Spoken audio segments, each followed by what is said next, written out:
नमस्कार दोस्तों, स्वागत है आपका शिक्षा ज्ञान की दुनिया के यूट्यूब चैनल पर। हमने लक्ष्मीकांत की सीरीज में आपका स्वागत है। हम लक्ष्मीकांत के 6 चैप्टर कंप्लीट कर चुके हैं। उन सभी की लिंक आपको डिस्क्रिप्शन बॉक्स में मिल जाएगी। आप सभी लोग विजिट करके जरूर देखिएगा। चलिए टाइम न वेस्ट करते हुए शुरू करते हैं लक्ष्मीकांत में 7वें चैप्टर का मूल अधिकार फंडामेंटल राइट्स। चलिए शुरू करते हैं समय न वेस्ट करते हुए।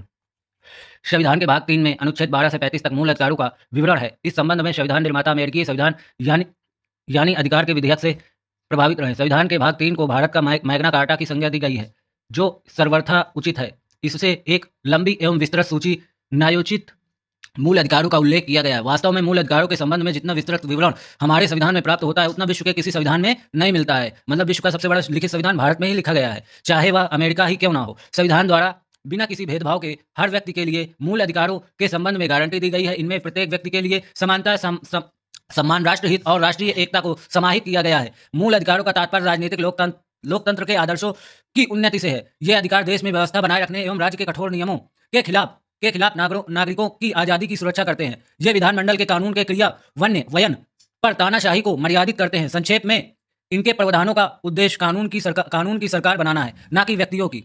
मूल अधिकारों को यह नाम इसलिए दिया गया है क्योंकि उन्हें संविधान द्वारा गारंटी एवं सुरक्षा प्रदान की गई है। जो राष्ट्र कानून का मूल सिद्धांत है, ये मूल इसलिए भी है क्योंकि ये व्यक्ति के चाहुमुखी विकास भौतिक, बौद्धिक, नैतिक एवं आध्यात्मिक के लिए आवश्यक है।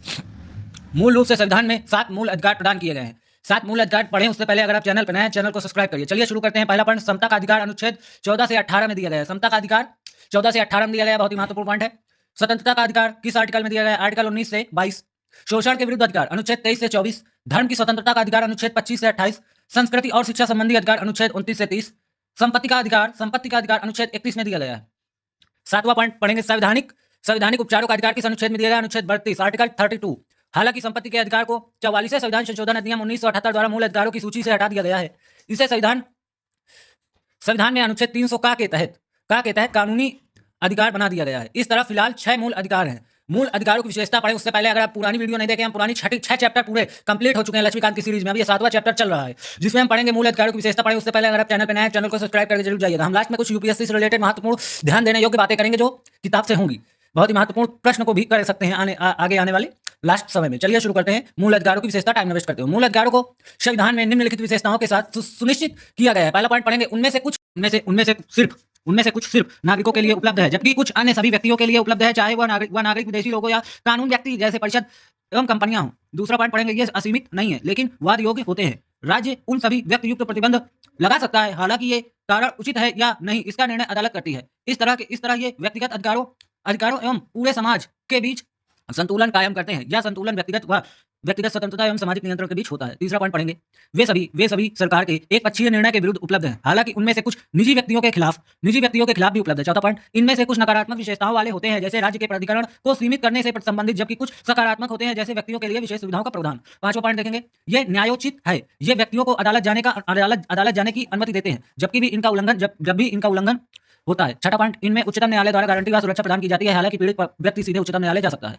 यह आवश्यक नहीं है कि केवल उच्च न्यायालय के खिलाफ ही वहां अपील को लेकर जाया जा सकता है। सातवां पॉइंट, ये स्थायी नहीं है। इनमें संसद इनमें कटौती या कमी कर सकती है, लेकिन संशोधन अधिनियम के तहत ना कि साधारण विधेयक द्वारा। यह सब संविधान के मूल ढांचे को प्रभावित किए बिना किया जा सकता है। मूल अधिकारों के संशोधन को अध्याय 11 में विस्तार से वर्णित किया गया है। आठवां पॉइंट देखेंगे, राष्ट्रीय आपातकाल की सक्रियता के दौरान अनुच्छेद 20 और 21 को प्रतिभूत अधिकारों को छोड़कर इन्हें निलंबित किया जा सकता है। अनुच्छेद 19 में उल्लेखित 6 मूल अधिकारों को तब स्थगित किया जा सकता है जब युद्ध या विदेशी आक्रमण के आधार पर राष्ट्रीय आपातकाल की घोषणा की गई हो। इन्हें सशस्त्र विद्रोह, आंतरिक आपातकाल के आधार पर स्थगित नहीं किया जा सकता। राष्ट्रीय आपातकाल के दौरान मूल अधिकारों का निलंबन अध्याय 16 में विस्तार से वर्णित किया गया है।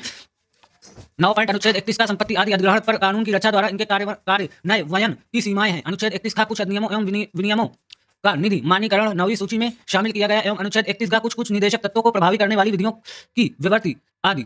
10 पॉइंट, सशस्त्र बलों, अर्धसैनिक बलों, पुलिस बलों, गुप्तचर संस्थाओं और ऐसी ही सेवाओं से संबंधित सेवाओं के क्रियान्वयन पर संसद प्रतिबंध आरोपित कर सकती है अनुच्छेद 33 के तहत।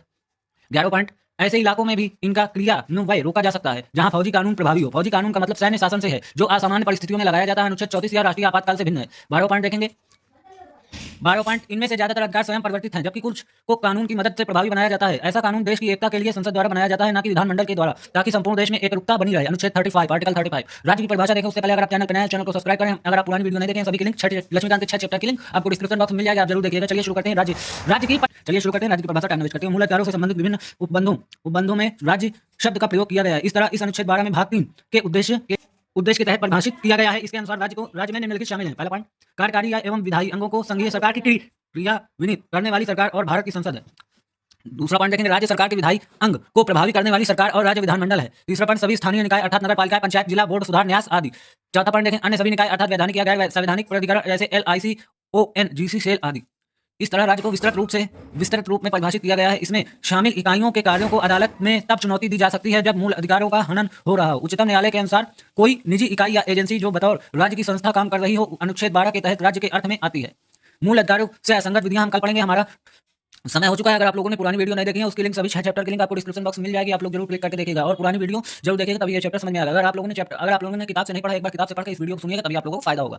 अगर आप लोगों ने पूरी वीडियो देखी है तो आप लोगों को बहुत बहुत धन्यवाद। अनुच्छेद 13 द्वारा घोषित करता है, इसको हम कल पढ़ेंगे, मूल अधिकारों की असंगत विधियां को। ये बहुत ही महत्वपूर्ण चैप्टर चल रहे हैं लक्ष्मीकांत की सीरीज में। आप लोगों का बहुत बहुत धन्यवाद पूरी वीडियो देखने के लिए।